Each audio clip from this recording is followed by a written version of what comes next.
only, always real, never phony. I am your host who's one day going to win a Tony. ADQ is Juneteenth. So I'm not going to be before you all long. I'm gonna talk to you all. I want to talk to you all, the listeners, the subscribers. If you have not subscribed on this particular illustrious YouTube platform, please subscribe. I got 117 subscribers. Join us, because I'm kicking that knowledge. I'm kicking that science. I'm kicking the mathematics while maintaining a theatrical aura about myself.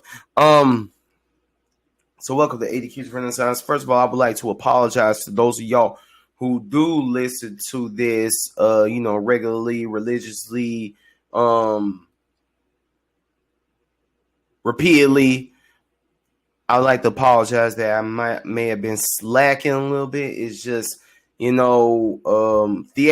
life. Theater life has been doing your boy in. You know what I'm saying? It's been doing your brother in. It's been knocking me out. It's been tiring me out. But still, I've challenged myself to maintain this platform, to maintain the consistency of it, and that's exactly what I'm going to. That's exactly what I'm doing.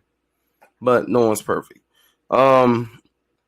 The theater life of which I am alluding to, however, is for the past 2 months I have been in the incredible musical that is Beautiful, a Carole King musical. Beautiful, a Carole King musical. I've been in the Little Theater of Winston-Salem production of it, and I've been having the time of my life. You know what I'm saying? Excuse me. And I have been portraying a drifter, and I've been part of the ensemble. At one point during the show, I don't want to give away any spoilers. I really don't, because there are some of you over in the Piedmont Triad who have not seen it yet, so I'm not going to give away any spoilers. Just know,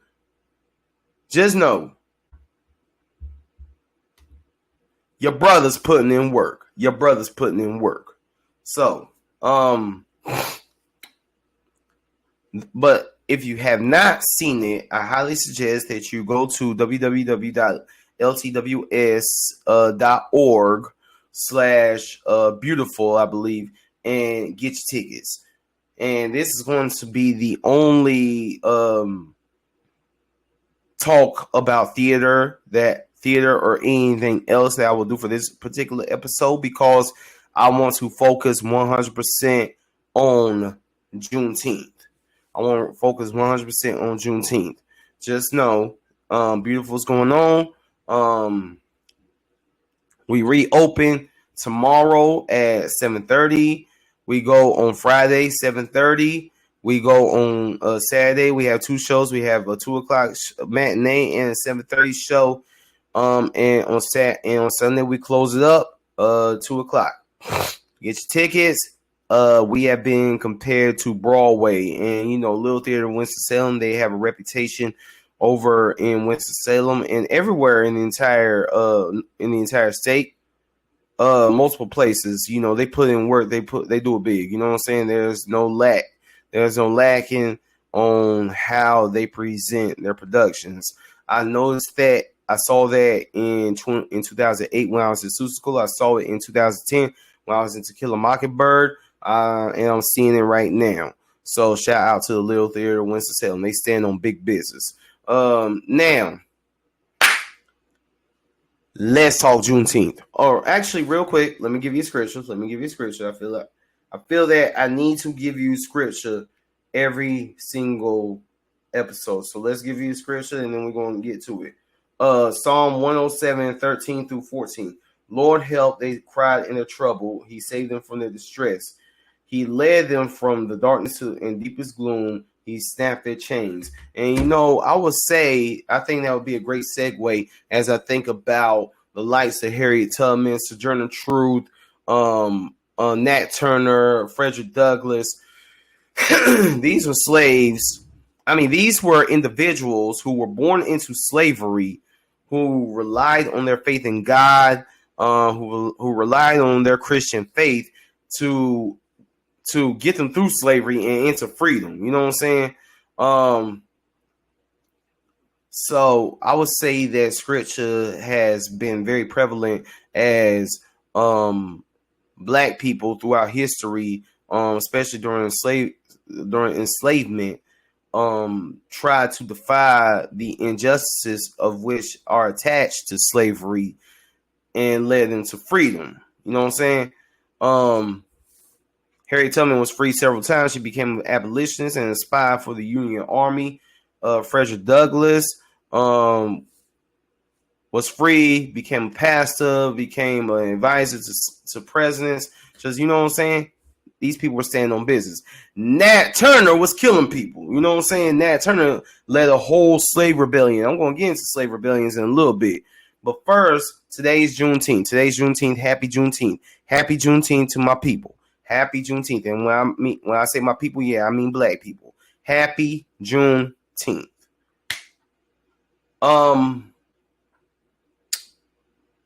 Recently I had a discussion. It wasn't I wouldn't call it an argument, but I would more so call it a discussion where this woman just rolled up on me while I was teaching kids about Juneteenth, saying Juneteenth started in Texas. Juneteenth started in Texas. Now, I'm not one of these intellectuals who, you know, walk around like I'm high and mighty cause thinking that I know this, that, and third, cause I don't know everything, but I do know some things, and whatever knowledge that I attain, I like to share like it's weed, you know, puff, pass, well, read, pass.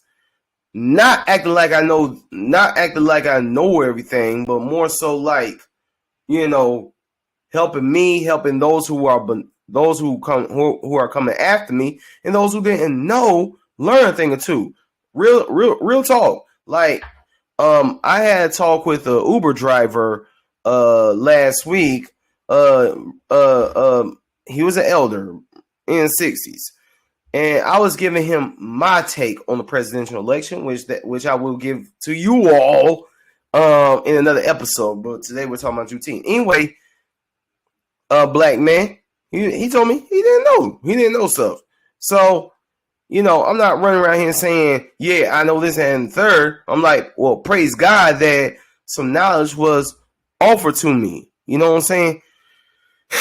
So, what does ADQ know about Juneteenth? I know that slaves were legally free in Confederate states. On January the 1st, 1863, when President Lincoln gave the Emancipation Proclamation. However, there were still 5 states that were unaffected by the Emancipation Proclamation. They were members of the wartime Union: Maryland, Missouri, West Virginia, Delaware, and Kentucky. So, where does Juneteenth come from? Well, the Emancipation Proclamation was given January 1st, 1863. But Juneteenth doesn't happen until June 19th, 1865, right?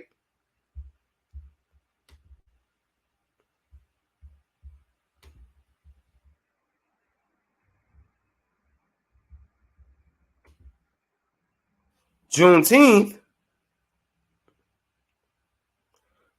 happens when news comes to Galveston, Texas, from, I believe, Union soldiers that slavery's over, right? And that happened on June 19th, 1865.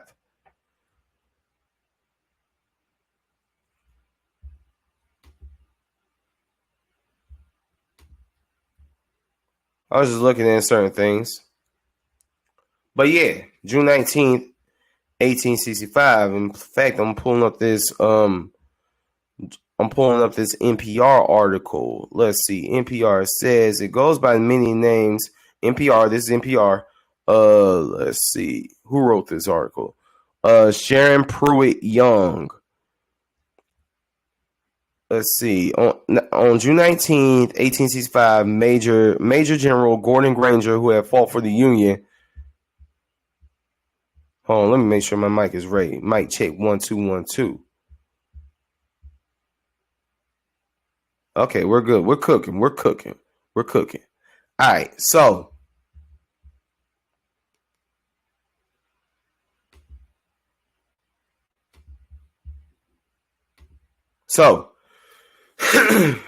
Major General Gordon Granger, who had fought for the Union, led a force of soldiers to Galveston, Texas, to deliver a very important message. Now, mind you, this is June 19th, 1865.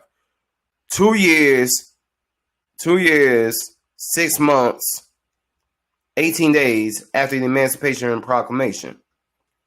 The war was finally over. The Union had won, and it now had the manpower to enforce the end of slavery.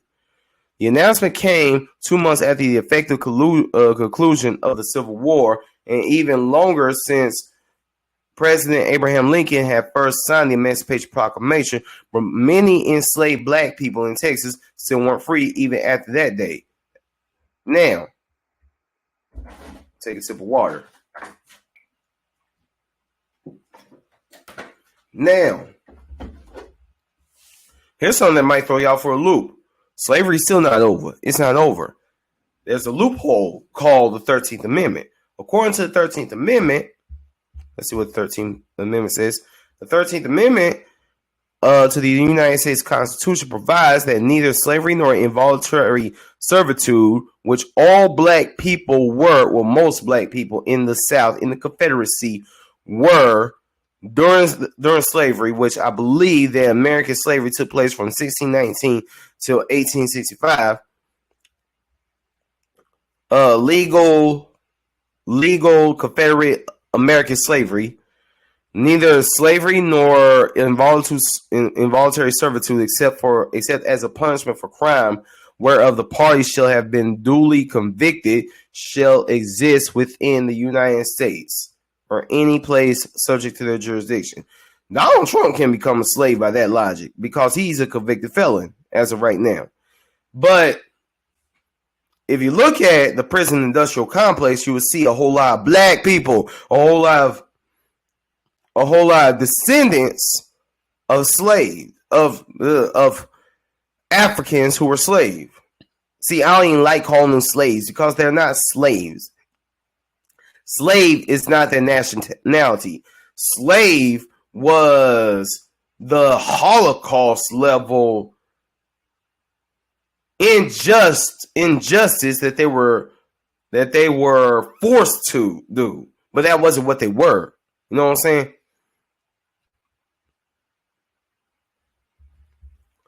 So, through the 13th Amendment, slavery is very much a prevalent and current thing in 2024. That's why you look at mass incarceration. You know what I'm saying? Now, let's see what Juneteenth represents. We're back at the NPR article. First thing first, Juneteenth gets its name from combining June and 19th, the day that Granger arrived in Galveston, bearing a message of freedom for the slaves dead. Now, remember, Juneteenth did not start. The bearings of Juneteenth did not start that day in Galveston, Texas. It started on the day when the Emancipation Proclamation was given, because that is what outlawed slavery. However, it didn't outlaw slavery in the states that the Union were at war with. Now, let me read this real quick. Upon his arrival, he read out General Order Number 3, informing the residents that slavery will no longer be tolerated and that all slaves were now free and would henceforth be treated as hired workers if they chose to remain on the plantations. However, it's still in the Constitution at this very day that slaves are considered 3/5 of a human being. And here's what it said: the people of Texas are informed that The people of Texas are informed that in accordance with a proclamation from the Executive of the United States, all slaves are free. The proclamation, the Emancipation Proclamation, which was given in 1863. This involves an absolute equality of rights and rights of property between former masters and slaves, and the connection heretofore existing between them becomes that between employer and hired laborer. The order reads in part. This is the order, the proclamation that was given in Galveston, Texas, by General Granger. It's perhaps unsurprising that many former slaves did not stay on the plantation as workers and instead left in search of new beginnings or to find family members who had been sold away. Personally, I think they should have found Harriet. They should have found Harriet Tubman or Frederick Douglass or one of the great abolitionists. Now, check me out. Slavery did not end on Juneteenth, like I just said.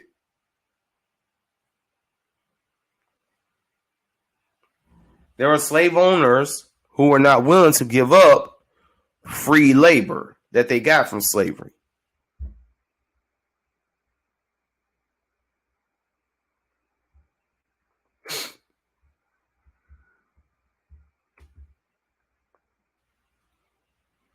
So Juneteenth to me, first of all, I've been celebrating Juneteenth long before President Biden declared it a national holiday. And I would like to challenge all black people out there, all black people, and if you support black people out there too, don't buy Juneteenth products from Walmart, Target, or any Kohl's, any retail outlet. Buy all of your Juneteenth gear from a black-owned business, because when you support a black-owned business, you keep slavery from happening again. Here's how. How do you keep slavery from happening again? A lot of black people, or those who are in the working class, subject themselves to employment regulations or conditions that are not necessarily slave labor, but it's not the best conditions, and they're not paid the highest or the most fairest of wages of which they can operate a life off of. So when you sow into a black-owned business and allow the operator of the said black-owned business to collect your funding and give them the product of which they have provided, you are spreading the meaning and the idea behind Juneteenth, which is freedom, emancipation.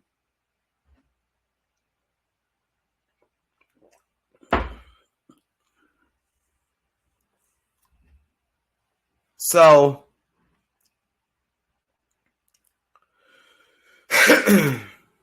I think that when black people come together and celebrate freedom, I think it's a beautiful thing. It's a lovely thing. I wanted to do that, but daggone today, ADQ was tired. I wish we did not wait till Juneteenth or Kwanzaa to do that. I wish we did that on a regular basis, because another value that can be instilled in us from Juneteenth is that village mentality, that community mentality. I mean, it's going on, but it can be a lot better. I remember a few weeks ago, I performed at Dorothy Brown Park here in Greensboro. I performed my song "What Is Black," one of the greatest songs I've ever done. And just the love, the vibes, the community, you know what I'm saying? It was a beautiful thing. And Let me talk to white people real quick, okay? Let me talk to white people. White people, if you're watching this, if you're white, listen, okay? Going forth. Please stop with the white guilt. Nobody cares about your guilt. There may be a couple of black people, or 2 or 3, who do care about it, but I know I don't. I don't care how guilty you are. Listen. It's very possible that if you live here in the South, you are just as much bigoted as your ancestors were towards my ancestors. Or it's a chance that you looked at your ancestors' actions and you realized that they were completely wrong. They were in the foul. They were completely full of BS. And you want to be better. Either way. But please, don't go on some apology tour acting like you got to pander to every single black person that you see for what your ancestors did to my ancestors. Now, does that affect me today in 2024? Yes, it does. Why does it affect me in 2024? Because I very much know and believe that I have been robbed, stripped of my culture. My culture that I claim is not tied in to Western culture. My mind goes far beyond Eurocentric, westernized culture. The culture that I yearn to be a part of is of Africa, of the motherland, of what's going on in Cameroon, Togo, Mali, you know what I'm saying? Ghana, Nigeria, all that. However, Frederick Douglass will tell me, my homegirl Jazz will tell me that I can lay claim to the United States of America because my ancestors built this mug. That's one way that the actions of your ancestors affected me. How else does it affect me? Well, black people are seen, a lot of black people, especially if you're working class, you are seen as an underclass. Which there are working class people, aka slave class, in all ethnic groups. But when you find the need to pander, you know what I'm saying? You insult me as a man. How else does it affect me? Well, I do believe that Joy DeGruy, Dr. Joy DeGruy wrote a great book by name that's called Post-Traumatic Slave Syndrome. And I do believe that is very much a disorder or disease that is prevalent through all descendants of slaves. What is it? Well, it's very possible for genetic dysfunctions to be passed down. Genetic diseases, genetic dysfunctions to be passed down from generation. The type of PTSD and horrors and nightmares or whatever that our ancestors experienced on the plantation is very much deep down inside of us. Like, if you don't believe me, look at how the educated elitist blacks behave in comparison to the working class blacks. That's equivalent to the house Negro and the field Negroes. And you know, Malcolm X gave us a great distinction about that.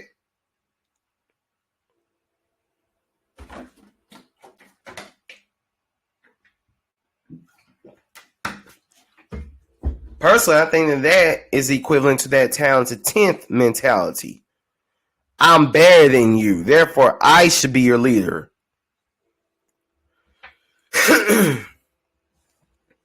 That's why I know, me personally, no matter how far I get into the theater or how far I get into education, I am going to maintain my working class field Negro mentality. Malcolm X said he's a field Negro. ADQ's a field Negro. You better believe that.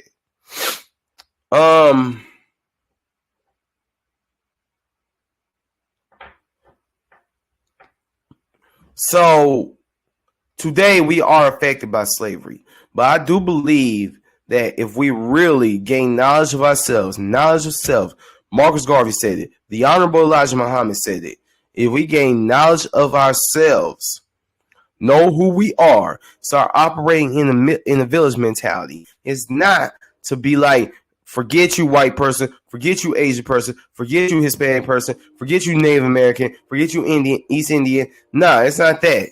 It's to be like, we don't need your, we as black people, we don't need crumbs. We don't need your crumbs. We don't want your crumbs. We don't want your handouts. We as the first people to walk planet Earth. We as the first people to walk planet Earth in the Kibu line, which is called Africa now, we stand on equal footing as a human race. It is colonialism that separated us racially or ethnically. And it's colonialism that took the darker part of us, or the melanated, the most melanated of us,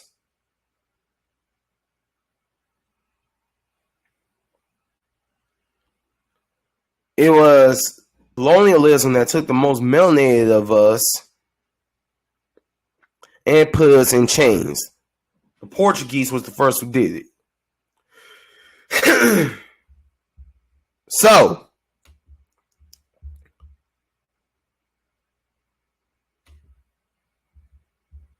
woo-wee. Time flies when you're spitting facts, man. That's crazy. So, I'm going to tell you about a couple of rebellions real quick. I'm going to let y'all go. I've been talking for 27 minutes. I don't like to talk really long, okay? All right. Please subscribe. Subscribe to channel ADQ on YouTube. Let me look at these rebellions.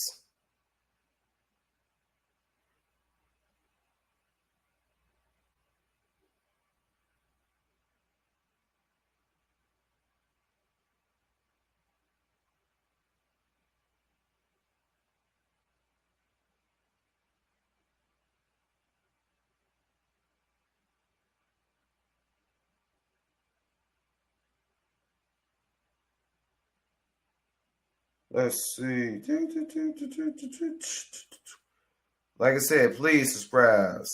All right. Now we know about the Nat Turner rebellion. Nat Turner got with a group, you know what I'm saying? And they were killing folk. Man, when I saw that Birth of a Nation and saw the scene where Nat Turner killed his slave master, I was like, oh heck yes! Yes! Does ADQ advocate for a slave killing his master? You daggone right I do. I very much do. Let's see. Haitian. Let's start with the Haitian Revolution since Tariq Nasheed started. Since Tariq Nasheed did the deck. Get together, Q. Brother Tariq Nasheed did a film about the Haitian Revolution. Now,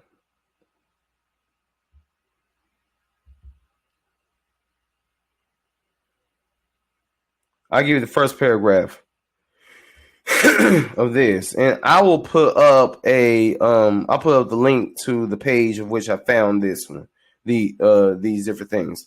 At the outbreak of the French Revolution in 1789, the colony of Saint Domingue, now Haiti, furnished 2/3 of France's overseas trades, employed 1,000 ships and 15,000 French scholars. The colony became France's richest, the envy of every other European nation. This plantation system, which provided such a pivotal role in the French colony, was also the greatest individual market for the African slave trade. Yet conflict and resentment permeated the society of San Domingo, and slave resistance began to take an organized form in the late 18th century. The French Revolution did inspire many in 1789, but black resistance had existed for years. In August of 1791, an organized slave rebellion broke out. I love it! Marking the start of a 12-year resistance to obtain human rights. The Haitian Revolution is the only successful slave revolt in history and resulted in the establishment of Haiti, the first independent black state in the New World. All the more reason why you should hate the Clintons. Let's see. Let's look at the New York Slave Revolt of 1712.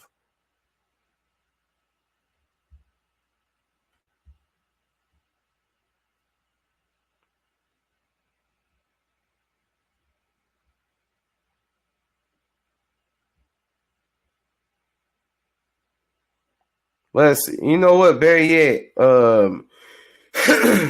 since I'm running along, I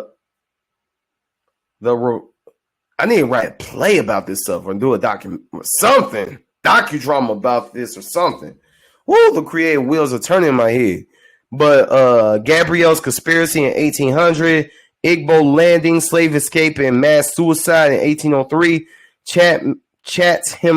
Chatham Manor Rebellion in 1805, the 1811 German Coast uprising in 1811, George Boxley Rebellion in 1815, Denmark Vesey's conspiracy in 1822, Nat Turner's Rebellion in 1831, Black Seminole Slave Rebellion 1835 to 1838, Homicide, the Steven Spielberg movie Homicide in 1839, 1842 Slave Revolt in the Cherokee Nation, Charleston Workhouse Slave Rebellion 1849. Now, there are 4 known mutinies on vessels involved in coastwise slave trade. Decatur in 1826, Governor Strong 1826, Lafayette in 1829, and the Creole in 1841.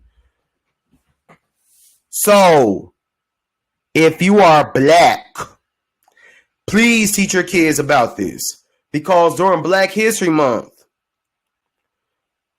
all the public school system teaches is about Martin Luther King, Rosa Parks, maybe Jesse Owens, Harriet Tubman, and a whole bunch of athletes and entertainers. No. Teach your black kid that there were enslaved Africans who ain't take no junk. Teach them about Toussaint Louverture. Teach them about Ida B. Wells. Teach them about Sojourner Truth. Teach them about these people who combated white supremacy head on. You celebrate Juneteenth on their shoulders. On their shoulders. We celebrate Juneteenth on their shoulders, okay? We experience freedom on their shoulders. They are black people who came to this country or came to the territories because of Haiti. And they are the ones who came here and stood on business. There were those of us who built this joint. There were those of us who stood with the slave master and tried to make moves from there. And there are those of us who just straight out burnt the plantation to the ground, Django style. Killer Mike, I cannot wait to grow my beard back. Killer Mike has a shirt that says "Kill Your Masters." ADQ stands 100% for a slave killing their master. Now, Frederick Douglass wrote a letter of forgiveness to his slave master. I'm cool with that too. But I'd rather see Nat Turner just anyway. Please like, comment, and subscribe to ADQ's Renaissance. I love history, and I love history like this. And I will be providing links to more information about these slave revolts and whatnot And if I can, I will provide a link to purchase Tariq Nasheed. Yeah, I will. Tariq Nasheed's Haitian Revolution documentary. So till next time, I'm ADQ. Thank you for listening. Enjoy the rest of your Juneteenth. Celebrate Juneteenth all year. You know what I'm saying? Like people have been saying, I'm black all year, but today I'm blacker than black. No. ADQ is blacker than black. 24/7, 365. All day, every day. At least according to the Gregorian calendar. Anyway, I'm out. God bless. Much love. Peace.